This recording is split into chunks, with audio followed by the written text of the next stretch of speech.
I just got a call from the post office. They have a box that we need to go pick up. We actually just ordered some guinea keats. I'll tell you the story as to why when I get back.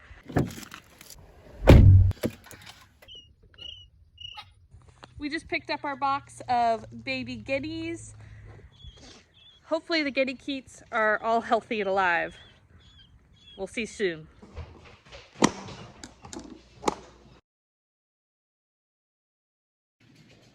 Let me go take them out to the brooder box and pick them up one by one. But I think a few of them might be dead, unfortunately.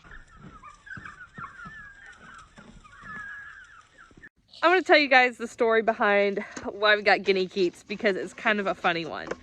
My kids are playing here in the sandbox in front of me, so if you hear clanking of machinery digging, that's what that noise is. It all started in the sandbox, so it's an appropriate place to film this story. Our youngest found a worm in the sandbox, and he wanted to go feed it to our chickens. So he picked up the worm and was walking across our driveway to feed it to the chickens. And you showed it to Dad? Yeah, he showed the worm to Daddy. And as he was in the driveway, he picked up a baby snake. And it was dead, thankfully. He was really excited to have the worm in one hand and the baby snake in the other hand and hold them up proudly to show Ryan. I think he probably thought that the baby snake was just a really big worm that he found. Thankfully, it wasn't a copperhead, which is the poisonous snake in our area. But toddlers running around picking up snakes is not something we want. And in a 24-hour period of him picking up the snake, he also had one of those ticks with the white dot on them, the moon star or lone star tick, whatever they're called. And that's another reason why we wanted to get the guineas. Last summer, we had several copperheads right here in our backyard and around the garden. And with the kids playing out here every day, I'd like to deter them if possible.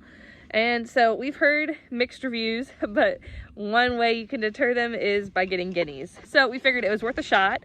If they're too loud and annoying for us, we'll just eat them.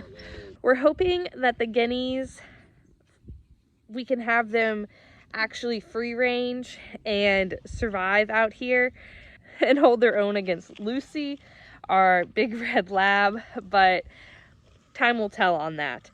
One thing that kind of stopped us from getting guineas initially was we've been told they're very noisy and annoying and very loud. And our pastor at our church actually has guineas, and we went over to his house and they weren't too bad. And we figured we'd give it a shot, and if they're too annoying and we can't stand it, then we'll just eat them. I heard the meat's pretty good.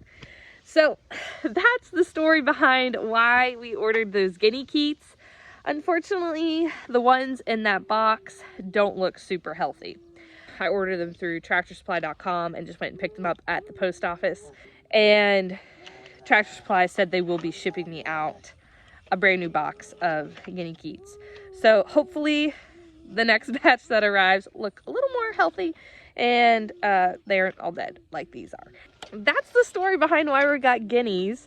If you have any tips on raising guineas, leave them in the comments because this will be our first time raising them. We're excited to hopefully reduce our tick and snake population around the house, or at least scare them off away from where the kids are playing. So that's a little story time for today.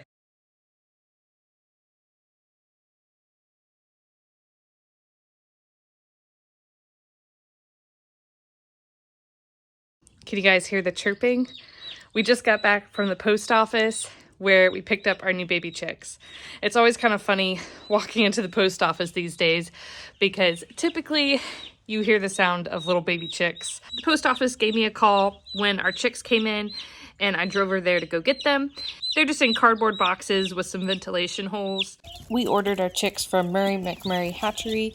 This is our second year ordering with them. They're kind of all crammed in there together, but I guess it keeps them warm probably, being in such close quarters. They're definitely hungry and thirsty when they first get out of the box because they've already drank almost an entire 5-quart thing of water within the first 15-20 minutes. We have some quick chick electrolytes in the water as well.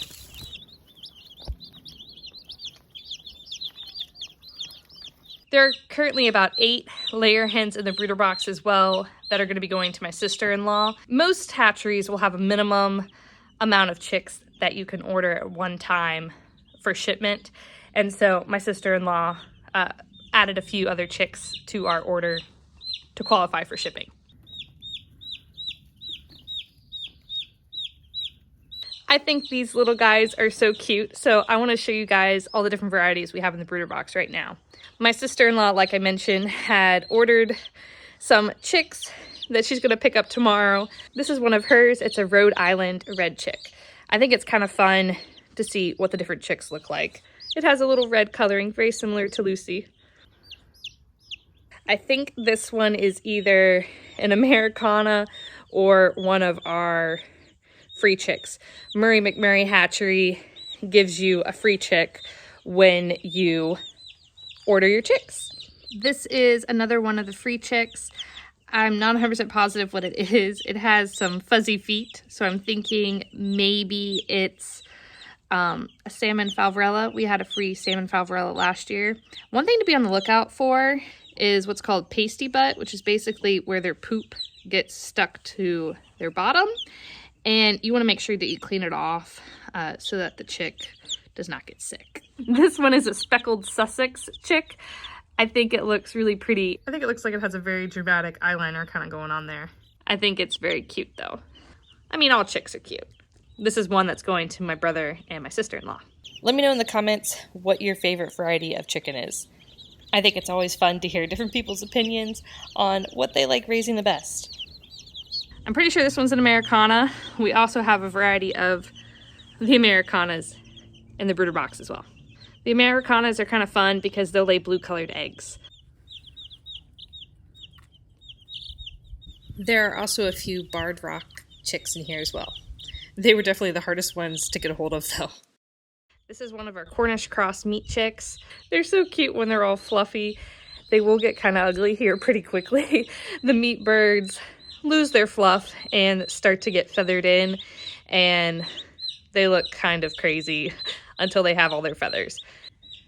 Anyway, this is one of our little meat birds. The baby chicks are really cute and fluffy at this stage.